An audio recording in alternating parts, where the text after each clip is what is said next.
Eu preciso confessar que quando eu recebi o convite para falar no seminário do Betel, eu fui surpreendida por duas emoções muito fortes. Uma era a alegria de poder compartilhar tudo que eu estudo aí sobre mulheres, maternidade, adolescência já há mais de uma década.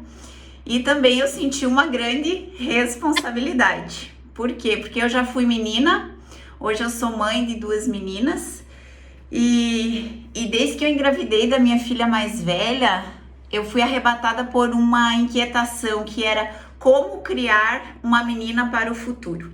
E é sobre isso que a gente vai falar hoje. Eu lembro que na época, quando eu estava grávida da Maria Lúcia, eu me deparei com a seguinte frase, uma frase da Simone de Beauvoir, que ela diz que não se nasce mulher, torna-se mulher. E essa é uma reflexão que eu quero que vocês comecem a fazer. Em que contexto vocês, meninas de hoje, estão se tornando mulheres? Porque para iniciar nossa conversa, eu quero tirar vocês um pouco do País das Maravilhas e trazer qual é a realidade que a gente vive hoje enquanto mulher. Primeiro, ao nascermos, as meninas precisam ser marcadas como meninas. Segundo, ser bonita é um valor a ser conquistado na nossa sociedade de hoje. Terceiro, nós somos cobradas por comportamentos de meninas. Quarto, somos consideradas sexo frágil.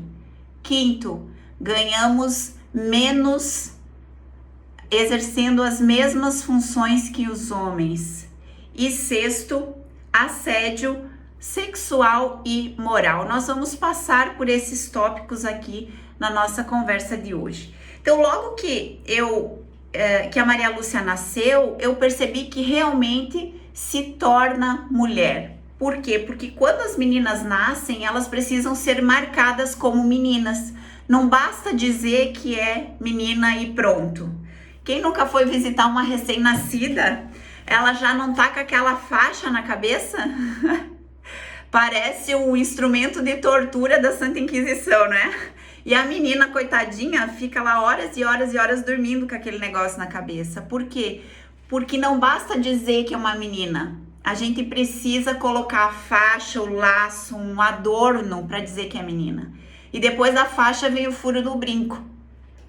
Então, não basta dizer que é menina. E percebam que com o menino isso não tem. Ele nasce menino e ele já é menino e pronto. Ele não precisa provar nada para ninguém. Então, existe uma naturalidade do ser menino que na menina a gente já não tem. E aí a menina vai perceber, já nos primeiros dias de vida, que a gente vai ter que sofrer um pouquinho para ser bonita. E ser bonita é um valor a ser conquistado na nossa sociedade. Por quê? Porque hoje nós temos padrões de beleza, que nós vamos aprofundar um pouquinho mais lá na frente, mas padrões de beleza que nos foram incutidos, que a gente precisa cumprir e que eu só vou ser bonita, só vou ser legal, só vou ser aceita na turma se eu cumprir aquele padrão. E mais, nos são cobrados comportamentos de meninas. Quem nunca aí ouviu a frase assim, fecha a perna, fala baixo, se comporta que nem uma menina, menina não come desse jeito. Ou então aquele elogio assim, ai que linda, parece uma princesa. Como se todas as meninas precisassem ser delicadas, ter essa compostura e essa suavidade da princesa. A gente vai ver no decorrer da nossa conversa que a natureza é diversa e que nós podemos e devemos ser diferente. Então, quem tem irmão aí, se lembrar de algum exemplo, anota para trazer para nossa conversa depois. Quem tem irmão aí, os pais falam isso para os meninos também? Não falam, né? No máximo menino não chora, homem não chora, para de chorar. Agora, não tem uma cobrança de um comportamento de menino. Pelo que eu percebo, acontece até o contrário. Eles enchem o peito e dizem, meu filho é impossível, né? Porque existe, assim, uma cultura de diferenciação na educação de meninos e meninas. Para nós meninas, existe uma construção de não naturalidade do ser e do estar. Nós temos que estar no mundo seguindo algumas regras. E é uma luta eterna dentro da gente entre liberdade e obrigação. Entre liberdade e o que esperam de nós. Entre liberdade e compostura, não é assim? É claro que eu estou falando num discurso aqui generalizado, mas a gente percebe que na educação os papéis são bem definidos ainda. Os homens, os meninos, é o guerreiro, é o lutador, é o forte, é o provedor da família, é o que vai dar segurança para a esposa, os conquistadores, os galãs. E a menina é a delicada, a do lar, a sexo frágil. Quem nunca escutou essa frase máxima aí? E percebam que isso é cultural. Quando eu estava grávida da Maria Lúcia, o Luiz Antônio e eu estávamos no hospital, ele foi passar para ver um paciente e chegou uma pessoa super instruída, uma mulher. Então vejam que o machismo, gente, ele não acontece só do homem para a mulher. As mulheres também têm comportamentos e pensamentos também sexistas nesse caso, tá? Essa mulher, que é mãe de 2 filhos, falou para nós assim, segura a tua cabra porque meus cabritos estão soltos. Então, essa mãe tá criando meninos que vão se relacionar com nós meninas, ou com as nossas filhas meninas, tá? Só que essa cultura, gente, veio lá do século XV, XVI. Essa não é uma verdade que nos cabe mais. Hoje, papai e mamãe pagam boleto igual. Papai e mamãe trabalham, batalham na rua, sustento igual. Papai e mamãe constroem as coisas juntos. E mais, hoje no Brasil, muitas mulheres estão à frente das famílias. São elas as provedoras das famílias. Eu vi uma pesquisa do ano passado, que até o ano passado, 32 milhões de famílias brasileiras eram sustentadas por mulheres. Isso significa 45% das famílias brasileiras. E essas mulheres que estão sustentando as famílias ganham até 38% a menos que os homens no mesmo cargo, na mesma função. E além de a gente ganhar menos, nós ainda temos que lidar com o assédio sexual e moral. E eu quero dar foco no assédio moral, porque às vezes, na maioria das vezes, ele está tão intrínseco no nosso dia a dia, no nosso comportamento agressivo, que nós não damos conta que ele acontece, que a gente está sofrendo algum tipo de violência. Por exemplo, quem de vocês já não esteve com a sua mãe dirigindo e ouviu alguém no trânsito falando, tinha que ser uma mulher mesmo para fazer isso, não é verdade? Uma vez um cara bateu no meu carro e quando o policial chegou, ele falou para o homem assim, o que ela fez? Ou mais, no início da minha vida profissional, eu sou formada, minha primeira formação em comércio exterior. Eu cheguei e fiz a entrevista de emprego para essa área numa empresa aqui de Joaçaba e o dono da empresa que me entrevistou, ele olhou no meu currículo, se virou para mim e disse, o seu currículo é perfeito para a vaga, pena que você é mulher. Então nós sofremos isso, essa é a nossa realidade de meninas e de mulheres. E essa violência moral, gente, vem desde quando a gente é pequeno. Quem de vocês nunca viu os meninos brincando e um deles falar pro outro, tá correndo que nem uma menininha? Corre que nem homem. Então, o que é correr como homem? O que é correr como menina? O que é jogar como homem ou como menina, né? O que eu quero que vocês percebam é que pra gente ter as mesmas oportunidades que os homens têm, nós precisamos ser muito boas. Pra gente ganhar o mesmo salário que os homens recebem, nós precisamos ser muito boas. E para isso, a gente precisa estudar. Mas estudar com vontade. E estudar com vontade não é para passar na prova. Estudar com vontade não é para ser aluna nota 10. Já tem pesquisas que dizem que os alunos mais bem colocados no mercado de trabalho não são os alunos nota 10, são os alunos nota 8. Porque os alunos nota 10 estão só no teórico, enquanto os alunos nota 8 estão estudando e estão vivenciando, usando aquilo na prática, tendo outras experiências. Então, estudar com vontade é para você aprender a colocar na prática aquilo que você está estudando. Quando você for competir por uma vaga de trabalho, ainda mais hoje em dia, eles não vão olhar muito a sua formação, a sua graduação. Já passou o tempo onde uma graduação era sinônimo de boa colocação no mercado. As empresas de tecnologia, inclusive, elas nem vão perguntar se você é formado ou não, eles vão te lançar um desafio e você precisa resolver, e quem resolver de forma mais prática, criativa, é quem vai receber a vaga. Então, estudar e saber a aplicação prática daquilo que você está estudando, para que você faça aquilo com amor, com paixão, com vontade. Para que você faça com amor, com vontade, você precisa ter vínculo emocional com aquilo que você faz. E como é que eu vou ter vínculo emocional com aquilo que eu faço?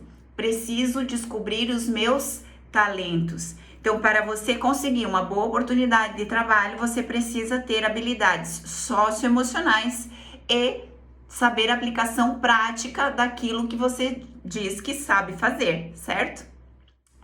Para que eu identifique o que eu gosto de fazer, o que eu amo fazer, eu preciso descobrir quais são os meus talentos. Eu gosto de usar um exemplo aqui, porque talento, gente, ele é nosso, é único, individual. E o talento também, ele está no tripé da felicidade, tá? Então, imagine que a felicidade é um tampo de vidro que está sustentado por um tripé.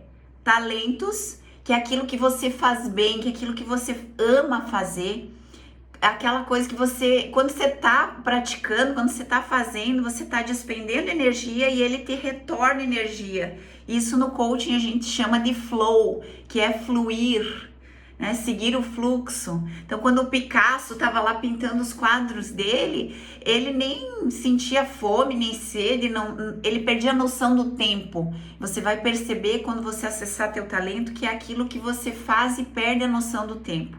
Talento é uma das bases do tripé da felicidade. A segunda base são os valores. Valores é aquilo que eu tenho que é de mais importante para mim. Até na hora de você aceitar uma oportunidade de emprego, de você desenvolver relacionamentos de amizade ou até amorosos, né? Os valores são extremamente importantes. Olhar para os valores, os seus, da outra pessoa, da família da outra pessoa, é super importante. E a terceira base do tripé são as crenças. As crenças são o nosso livro de regras. São as crenças que vão permitir ou proibir você viver os teus valores. Então, um exemplo aqui, voltando para os talentos, eu gosto de usar a Shakira. A Shakira, ela desde pequena, ela percebeu que ela tinha um vínculo com a música. E começou com a dança. Com 4 anos, ela pediu para os pais dela comprarem um disco de música árabe, porque ela é descendente de árabes. E ela ficava ouvindo o disco e começou a fazer os movimentos da dança do ventre. Então, ela nunca teve uma professora de dança do ventre. Ela foi aprendendo sozinha. E com 8 anos de idade, ela compôs a primeira música dela. E ela disse que o pai dela foi uma grande inspiração. Não porque ele era compositor, mas foi uma inspiração visual, porque ela via ele lendo, escrevendo, estudando, ele era jornalista e escritor. Então, os pais que estiverem aqui percebam a nossa importância para inspirar os nossos filhos e também para identificar o talento dos nossos filhos e apoiar no desenvolvimento desse talento, né? E a mãe dela incentivou ela muito a participar dos concursos de canto. Então, com 10 anos, ela começou a participar dos cursos de canto e ela ganhava todos. Ela disse que só um que ela ficou em terceiro lugar. E vejam, ela foi se desenvolvendo nesse talento que ela tinha. Ela já ganhou vários prêmios da Billboard. Ela foi a música oficial da Copa do Mundo na África do Sul. Enfim, mas percebam, quando você está desenvolvendo o teu talento, você tem um vínculo emocional com aquilo e isso te dá energia para seguir. Não é que vai ser um mar de rosas e que você não vai ter empecilho, não vai ter desafios. Ela relata também que ela foi muito criticada no início da carreira dela, porque ela já escrevia músicas de amor e ela tinha 8 anos. Então as pessoas diziam, como assim? Tá escrevendo música romântica e com que experiência, né? Outra coisa que ela enfrentou também foi o fato de ser latina. Eu estudei na Europa e eu enfrentei esse mesmo preconceito. Nós, latino-americanos, sofremos muito preconceito na Europa e nos mercados estrangeiros. E ela também sofreu isso. Então, o que ela percebeu? Eu preciso gravar um álbum em inglês, porque os meus álbuns em espanhol eu não estou conseguindo entrar em alguns mercados que são interessantes. Estados Unidos, por exemplo, tá? Então, essa é outra dica. Gente, hoje, quem não sabe falar inglês é analfabeto funcional. E como é que eu me conecto com o meu talento? Me conhecendo. Então, o autoconhecimento, ele é a base da solução para várias questões da nossa vida enquanto ser humano, inclusive da autoestima e do empoderamento. O objetivo principal da nossa conversa é nos questionar. Isso que me tem sido contado é uma verdade que me cabe? Anotem aí essa pergunta porque vocês vão usar ela a vida inteira. Isso que me tem sido contado é uma verdade que me cabe? Isso cabe para vocês, cabe para os adultos, cabe para o nosso contexto da política, agora que tem essa dissonância entre esquerda e direita, entre Bolsonaro e PT, anti-PT ou não sei o que. Com o coronavírus, fica em casa, não fica em casa, abre para a vida voltar ao normal com medidas, ou fica todo mundo em casa, vão morrer de fome ou vão morrer de vírus. Então isso é muito importante para abrir a nossa mente crítica. Isso que me tem sido contado é uma verdade que me cabe? Porque vamos lá, a figura da mulher submissa, frágil, dona de casa, que não trabalha, não nos cabe mais. Então, essa é uma verdade que me cabe ou eu posso mudar isso? Eu posso fazer escolhas diferentes? Sobre a autoestima. Como nós falamos no início da nossa conversa hoje, ser bonita é um valor a ser conquistado na sociedade hoje em dia. E a nossa autoestima, ela baixa. Por que ela baixa? Porque nós estamos desconectadas da nossa verdadeira natureza, porque nós estamos desconectadas dos ciclos que acontecem dentro do nosso corpo. E como nós estamos desconectadas da minha verdade, do meu talento, dos meus valores, do quem eu sou, nós buscamos padrões. Nós achamos que todas as berinjelas e as bananas no supermercado têm que ser iguais. E aquela que não está dentro daquele padrão não serve. Então, essa padronização acontece na beleza também. Hoje o mercado da beleza, ele virou, o padrão de beleza virou um mercado que ele é um fator gerador de muitas frustrações de meninas, moças e mulheres. Isso atinge a todas as faixas etárias das mulheres. Por quê? Porque se a gente não cumpre o padrão Barbie, de cintura fina, coxa grossa, cabelo loiro, liso de preferência e olho azul, a gente não pode ser considerada bonita. E o que eu quero mostrar para vocês é o seguinte: isso foi um padrão que foi instituído por alguém. Até 1850, mais ou menos, o padrão de beleza era a mulher mais gordinha, mais cheinha. Vocês já viram aquela pintura do Da Vinci, a Mona Lisa? Ela era cheinha. porque significava que a mulher mais gordinha tinha mais posses, ela era da nobreza, porque ela tinha mais alimento, né? A partir dessa data, quem instaurou a cintura fina foi a Sissi, imperatriz da Áustria. A Sissi, ela era de uma família nobre, mas ela era a segunda filha. Então, ela não foi criada para ser imperatriz. E o imperador da Áustria, Francisco era o nome dele, se eu não me engano, ele ia casar com a irmã dela. Ela era prometida, a mais velha. E quando a mãe da Sissi levou a irmã para conhecer o Francisco, a Sissi foi junto, e na época ela tinha 15 anos. Só que quando o imperador conheceu a Sissi, ele se apaixonou por ela e quis casar com ela. Menos de um ano depois, ela casou, foi morar na Áustria, e a mãe dele não gostava da Sissi porque ela não tinha a etiqueta, as formalidades que eram exigidas para a realeza na época, e ela virou chacota entre os nobres. E a mãe dele, então, não gostava dela, roubou a primeira filha, ela não deixava ela ter contato com a primeira filha, e todo esse contexto fez a Sissi entrar em depressão. Quando ela entrou em depressão, ela começou a direcionar a energia dela para a beleza. Então, ela passava 3 horas penteando os cabelos, ela era aficionada pelo peso, ela praticava hipismo, então ela usava aqueles corselet bem apertado na cintura, né? E dizem que se ela passasse dos 50 centímetros de cintura, ela já ficava sem comer, fazia dieta líquida, ela fazia choques térmicos, porque ela acreditava que isso emagrecia. E isso levou ela, numa altura da vida, a ficar anoréxica e sofrer com desnutrição.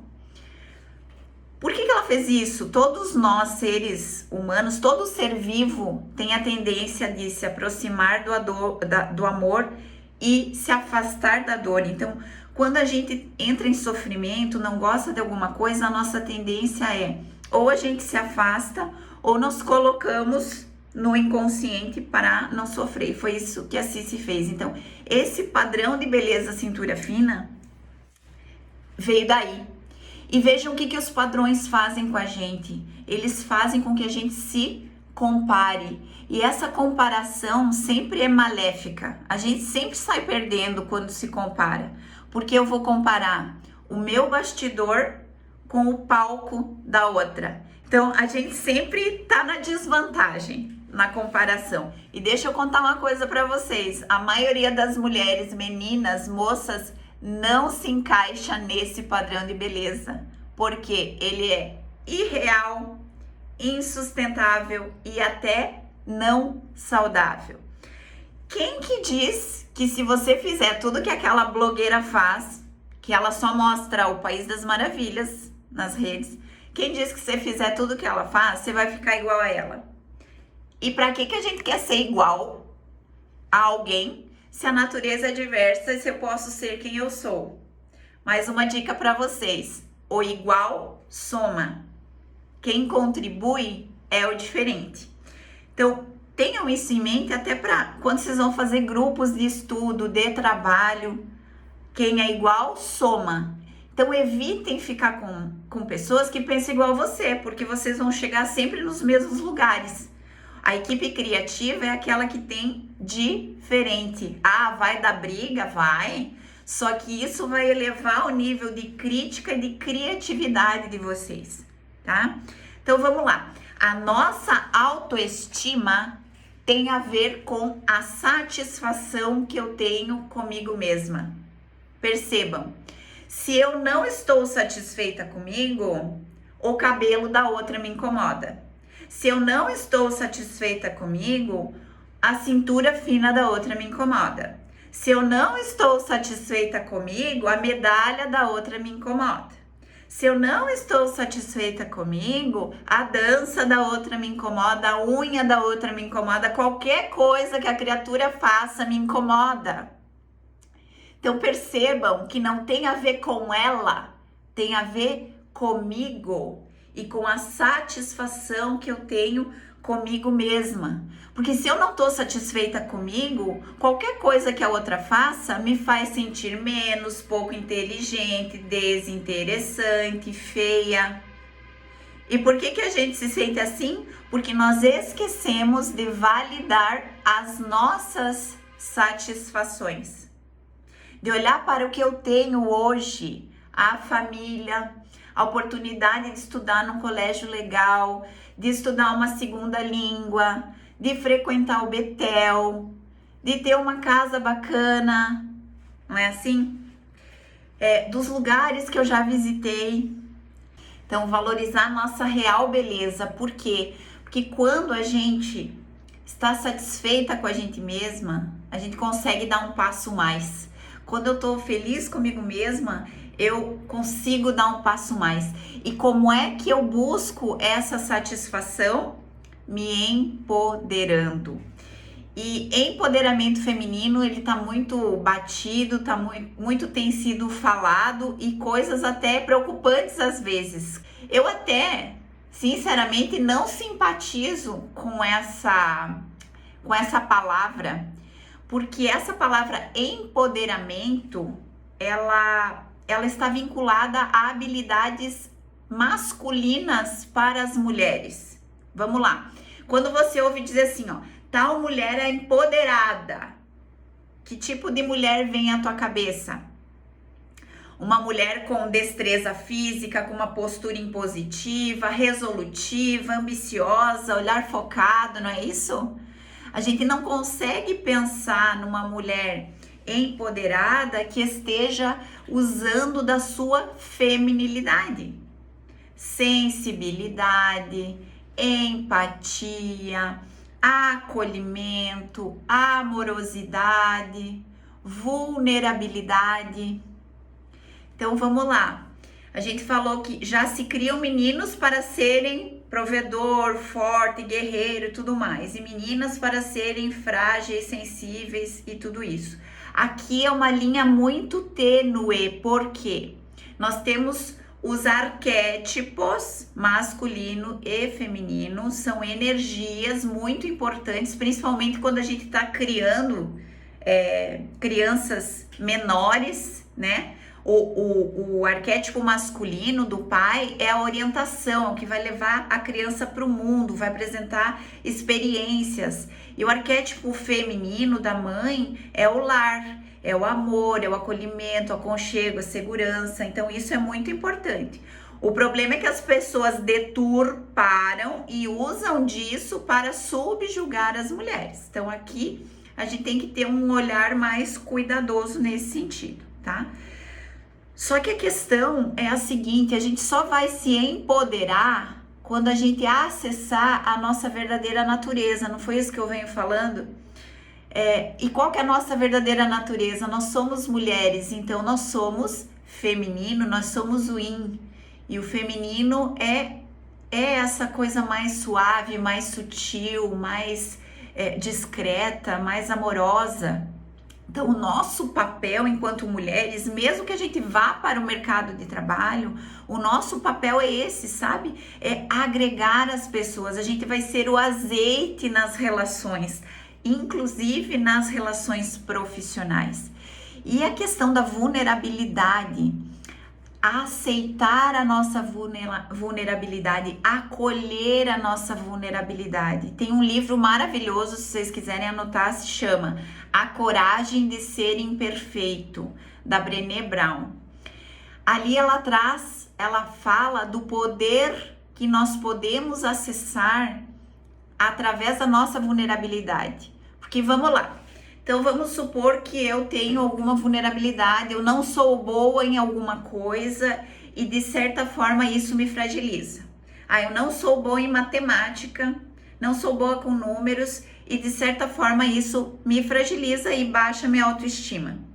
Se eu acolho isso, se eu aceito, olha, realmente eu não sou boa nisso, eu posso buscar caminhos para desenvolver. E se alguém chega querendo me ofender, me agredir, dizer, olha, você não é bom em matemática, ou você dança balé igual a Peppa, eu vou dizer, é verdade, é isso mesmo.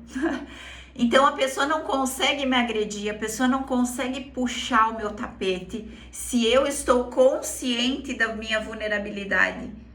Agora, se eu escondo a minha vulnerabilidade, sabe? Coloco lá na inconsciência, lá na sombra, embaixo do tapete. Quando alguém chega e diz, nossa, você parece a Pepa dançando balé, aí eu desmorono. Percebe? Então, aceitar as nossas vulnerabilidades também nos empodera, também nos dá força, nos dá empoderamento, né? E como é que vocês, meninas, podem se empoderar? E nas minhas pesquisas eu percebi que empoderar é armar, é nutrir, é alimentar. Então, meninas, como que vocês podem se empoderar?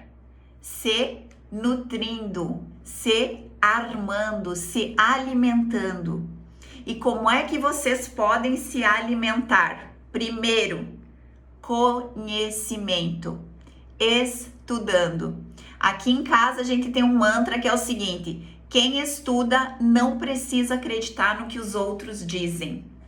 Quem estuda não precisa acreditar no que os outros dizem, porque você vai formar a tua análise crítica, a tua avaliação, e você vai perceber se aquela verdade te cabe ou não.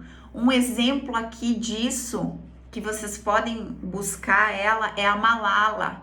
A Malala, com 17 anos, ganhou o Prêmio Nobel da Paz. Ela lutou por um objetivo que era permitir a permissão das mulheres estudar. Porque lá no Paquistão, quando ela era jovem, o Talibã tomou conta, né, do governo lá, e proibiu a entrada de meninas nas escolas. Como o pai dela era o dono da escola, ela não seguiu essa orientação. E um dia, quando ela estava dentro do ônibus indo para a escola, um dos terroristas lá entrou no ônibus, perguntou quem era a Malala e deu um tiro nela. E ela foi levada para a Inglaterra para reconstituir a audição e ela levou um tiro no pescoço, né? E a partir disso, ela levantou uma bandeira em prol do conhecimento. Ela tem uma frase que eu acho muito bonitinha, que ela diz que uma criança, um professor, uma caneta e um livro podem mudar o mundo.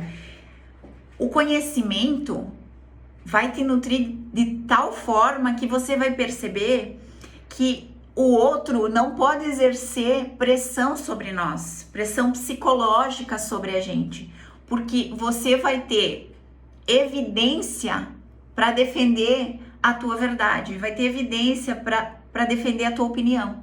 Então, conhecimento é a primeira forma que a gente tem de se empoderar. Então, esse papo de salto alto, batom, maquiagem, cabelo, não sei das quantas, gente, é papo furado, tá? Vocês vão se sentir muito mais empoderadas se vocês estiverem conectadas com aquilo que você ama fazer e buscar conhecimento para se desenvolver cada vez mais nisso. Outra coisa que nos nutre é exercitar o corpo. Eu não posso pagar academia, nem não sei o que. Não precisa, nós temos um parque lindo, maravilhoso que você pode ir lá correr. E aqui em Joaçaba tem uma coisa muito bacana que são as escolinhas. Tem escolinha de futsal, de vôlei, de handball. Que eu acho essas atividades fantásticas porque além de você ir lá, exercitar teu corpo, manter a tua saúde, liberar endorfina que deixa a gente super feliz, ainda você cria vínculo de amizade e desenvolve espírito de equipe, que é o que vocês fazem aqui no Betel também. Desenvolvem vínculos com pessoas que compartilham de valores similares. Isso é muito importante na escolha dos nossos relacionamentos. Essa pessoa tem uns valores similares que o meu? Porque se os valores da outra pessoa são conflitantes, abram o olho para isso também. Terceiro, lutando por uma causa. Vocês já devem ter ouvido falar da Greta Thunberg. Thunberg. Ela era da Suécia, né? Ela até virou chacota agora, né? Ela só estava preocupada com a Amazônia, com o povo que está fechado em casa, com a economia que vai ruir, ela não está preocupada. Mas a Greta, ela também foi indicada com 16 anos ao Prêmio Nobel da Paz por ela levantar uma bandeira do ativismo contra as mudanças climáticas. E eu acho que no Betel me corrijam se eu estiver enganada, se incentiva muito isso, né? Fazer trabalhos sociais, contribuir com quem tem menos condições. O que que você ama fazer? Ah, eu posso fazer uma arte, ajudar alguém, eu posso fazer um trabalho voluntário lá na PAI, eu posso arrecadar alimento para doar para quem precisa, eu posso contribuir com a ONG dos animais. Então, ter uma causa pela qual eu trabalho também nos empodera. Porque a maioria de vocês está na adolescência, certo? A adolescência, a gente diz que nós acessamos a segunda bomba ou é o estágio 2 da nossa bomba interna. O que que é isso? Quando o bebê nasce, ele é uma bomba. As mamães que estiverem aqui me assistindo vão concordar comigo. A gente não acredita na potência que tem aquela trouxinha de 3 quilos, de sugar, de chorar, de pedir. E tudo que o bebê pede é verdade, tá? Esse negócio de dizer, ai, é manhoso, isso aqui, isso é interpretação de gente que não sabe dos bebês, nada de bebês. Quando a gente entra na adolescência, nós acessamos de novo essa energia lá do nascimento, com 2 objetivos. O primeiro é reconhecer, redescobrir a nossa essência, a minha verdade. Porque os pais, às vezes, na infância, eles vão encaixando a gente em alguns padrões que são deles, não são nossos. E aí vem os adolescentes rebeldes, mas é por isso. A gente está entrando em contato com aquela energia e nem a gente sabe direito o que é isso, né? E isso é muito bom, é uma energia que nos dá para fazer as coisas, para ir buscar, para estudar. Sério, vocês conseguem dormir tarde, estudar um monte, fazer exercício físico e estão sempre na ativa. Isso é a energia da adolescência. E o segundo é o acesso à energia sexual. Só que ampliem a mirada de vocês, ampliem o olhar. Sexual não é essa coisa bitolada que a gente tem, tá? Sexualidade é o meu talento a serviço do outro. Então, quando eu começo a me desenvolver, eu reconheço que é meu, que eu amo fazer e coloco isso a serviço da comunidade, a serviço do Betel, a serviço de algo maior, eu também vou me nutrindo dessa energia. Eu percebo que o mundo não gira em torno do meu umbigo, que é algo muito maior e que eu posso contribuir de alguma forma. Busquem uma causa pela qual lutar.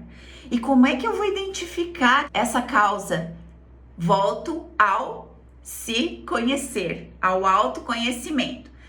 Como é que eu faço? Primeiro passo, vou dar uma super dica para vocês, é olhem para o seu quarto. O nosso quarto é a nossa biografia. E isso não tem a ver se o teu quarto tem muitos móveis, poucos móveis, se o móvel é chique, se o móvel é simples. Não, tem nada a ver com isso. Se é muito decorado, pouco decorado, não tem a ver com isso. Tem a ver com a relação que você tem emocional com os objetos que estão ali. A forma que você arruma a sua cama, a forma que você organiza as suas coisas, a forma que você organiza o seu roupeiro, os livros que estão ali. Por mais que você não tenha lido, os livros de uma pessoa contam por onde que essa pessoa passou, que interesses que essa pessoa tem. Então, quando a gente sair da live, olhe para seu quarto e se conecte com isso, assim. Que significado os objetos que estão aqui têm para mim? Ah, tá ali porque chegou uma decoradora e disse que ficava bonito? Ou ele tem um significado emocional para mim? Isso é o primeiro passo para a gente se conhecer. E pegando o gancho dos livros, a leitura, gente, ela é um exercício fenomenal. Por quê? A leitura, ela promove foco, concentração, criatividade e análise crítica. Vamos lá, eu dou até para os líderes que eu treino, eu dou tarefa de leitura. A gente traça metas de leitura semanais, porque a leitura nos dá tudo isso, tá? Hoje, com o material digital, vídeo do YouTube, e agora nesse isolamento intensificou ainda mais, a gente recebe tudo pronto. e isso nos dá preguiça mental, porque você já está recebendo conteúdo, som, visual.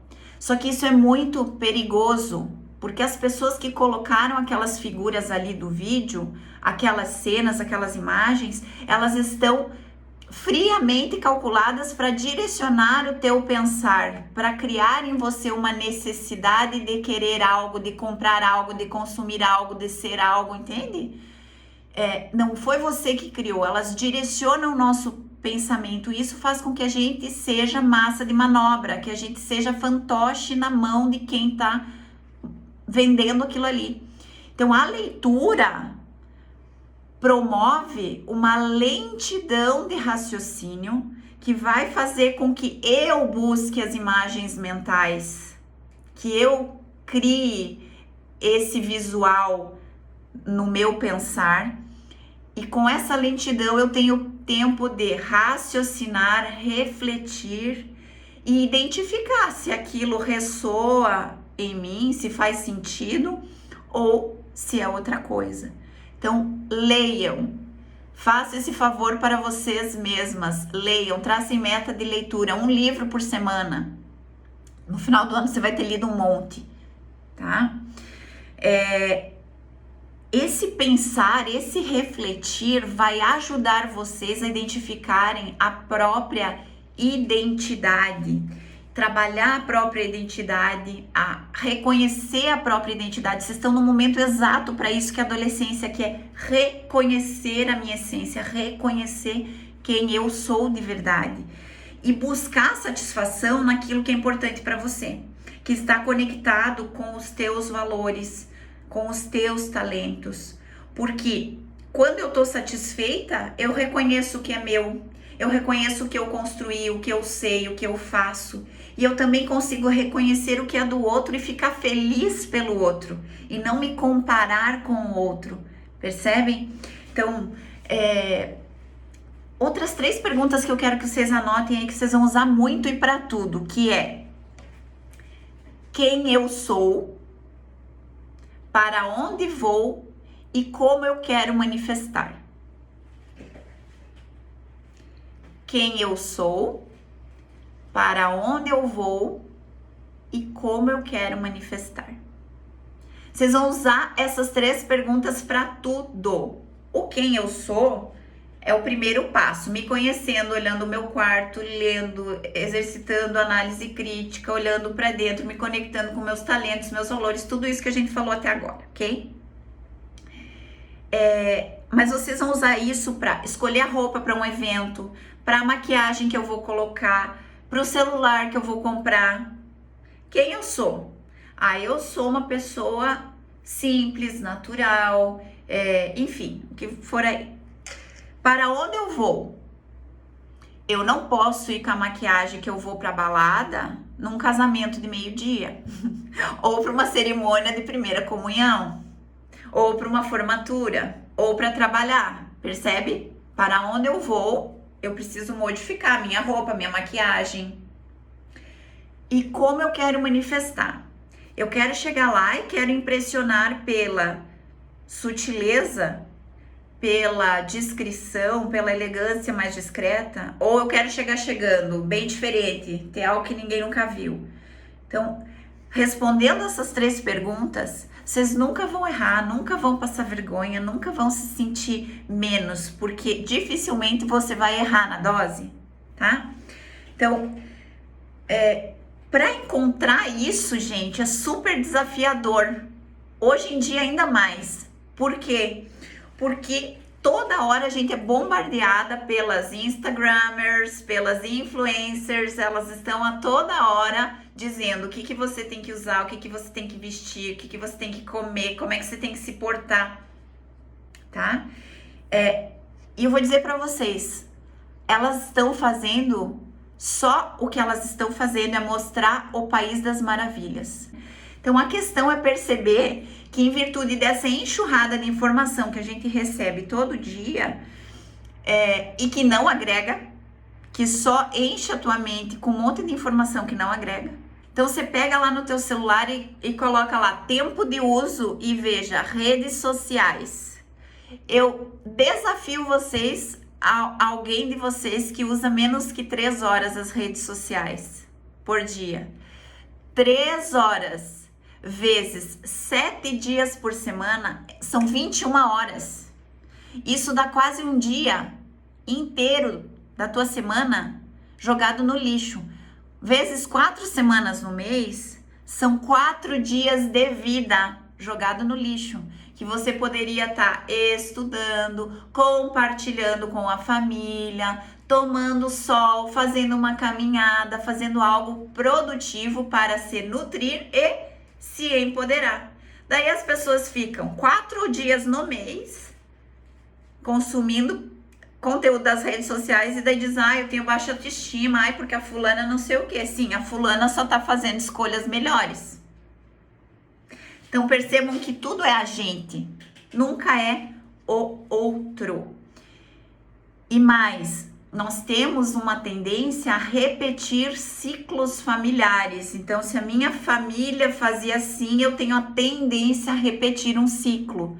Por quê? Porque eu seguir o destino da família vai me dar uma sensação de pertencimento, que eu sou amada, que eu sou aceita no ciclo familiar. Então vejam, famílias de gordinhos, a tendência é que todo mundo seja gordinho. Família de sedentário, todo mundo sedentário. Família que tem baixa condição financeira, todo mundo é. Por quê? Porque esse é um amor infantil que está no nosso inconsciente. Então, para a gente fazer diferente, para a gente contribuir, para a gente ter uma vida melhor, para parar de se comparar, nós precisamos fazer escolhas diferentes, escolhas melhores.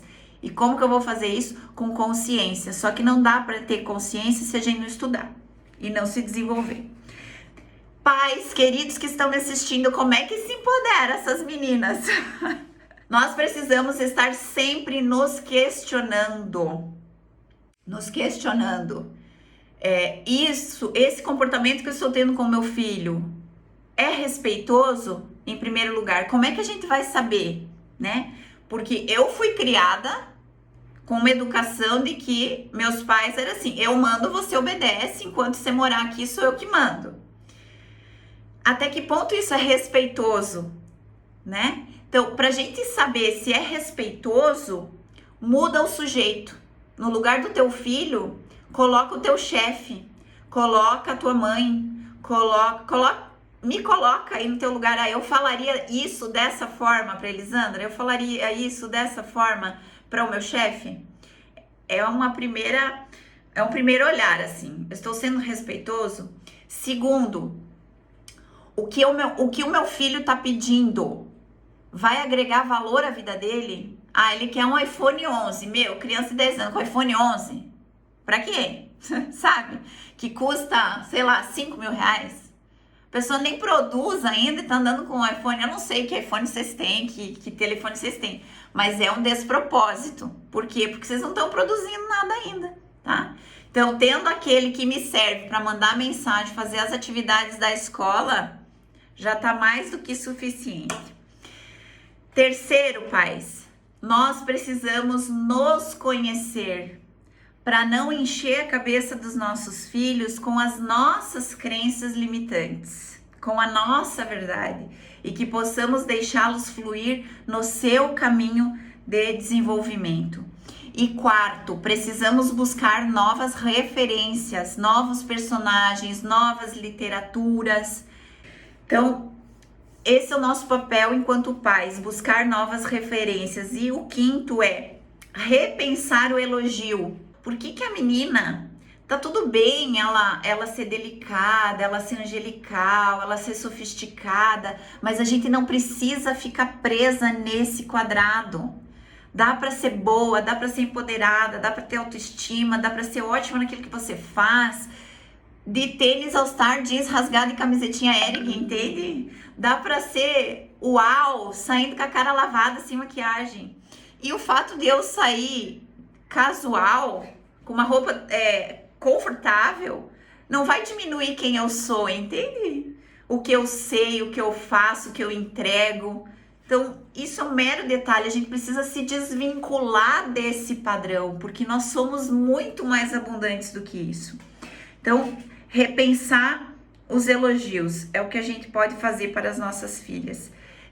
E vocês, meninas, sair dessa ideia de que eu só vou ser legal se e somente se eu tiver o cabelo assim, o corpo assado, a roupa de tal marca, o celular não sei das quantas, tá? Isso colocaram na nossa cabeça. Isso é uma crença e que a gente precisa se desvincular dela, tá? Outra coisa, gente, também para os pais, mas para que vocês pensem. Quando a gente chega em casa do trabalho, como é que a gente tá? Porra aqui, né? Cansado, esgualepado, exausto. Daí o que a gente faz? Principalmente quem tem criança menor ou até adolescente, que vocês ficam também. Tem uma babá super fantástica em casa que custa R$21 por mês, chamada Netflix. Então o que a gente faz? Coloca as crianças lá, elas não atrapalham e eu volto pro meu celular, eu volto pro meu computador, continuo trabalhando. Só que as nossas crianças e vocês estão sendo construídas por estes desenhos animados. Vocês estão sendo construídas por estas séries que vocês estão assistindo. Então, cabe a nós pais também sentar do lado da criança, do adolescente, parar o vídeo e fazer uma análise crítica daquilo que está sendo abordado ali. Isso cabe, isso não cabe, pausar, falar, discutir, para vocês perceberem que nós não podemos comprar aquilo que estão entregando ali como verdade absoluta. Nós precisamos sempre questionar. Isso é uma verdade que me cabe? Primeiro, é verdade? Como é que eu sei que é verdade? E se for, isso cabe para mim? A gente sempre tem que fazer essa reflexão, tá? Claro que tudo aqui nós estamos falando do universo visual e eu intensifiquei isso principalmente por esse momento que a gente tá vivendo.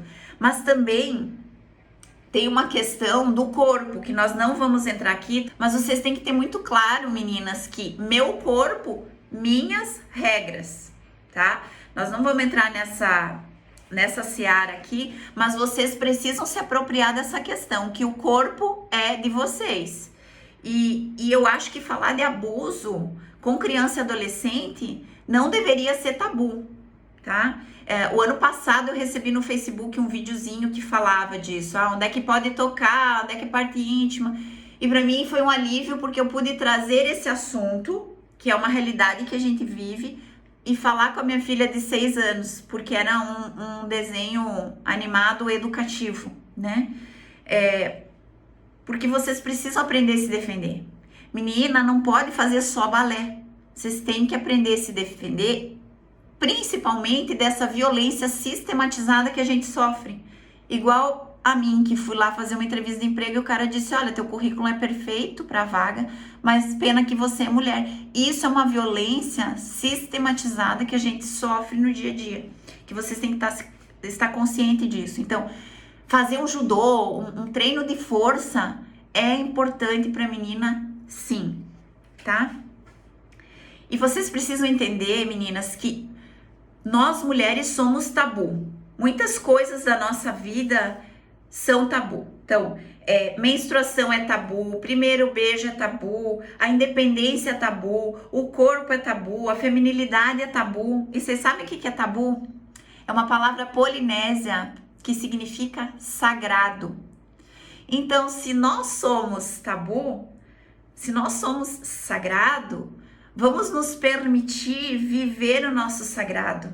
Que a gente aceite o nosso corpo com as imperfeições que ele tem e pare de buscar essa linha padronizada de que só isso é bom e que o diferente não vale. E eu sinceramente espero que essas percepções que eu trouxe para vocês hoje possam aproximar vocês de vocês mesmas e que vocês possam se questionar. Quem disse que eu sou frágil? Muito obrigada pela atenção, meninas. Temos o tempo dentro da gente. Se a cada 28 dias o céu muda e eu mudo. Quem disse que tenho o direito de falar da minha beleza ou padronizar a nossa beleza se nós somos únicas no universo? Quem disse que eu sou obrigada a ficar dentro desse paradigma de que é coisa de menina? Quem disse que nós não podemos trabalhar juntas ou ser verdadeiramente amigas de outras mulheres se quando a gente tá junto as nossas menstruações se alinham? Se isso não é pra gente ficar juntas, eu não sei o que é. E enquanto nós não fizermos as pazes com a nossa natureza, com a nossa feminilidade, com a nossa vulnerabilidade, nós vamos continuar a sentir baixa autoestima e pouco empoderamento. E que vocês possam seguir como a minha filha Maria Antônia de 7 anos, que todo dia ela diz para mim: mãe, eu sou muito forte.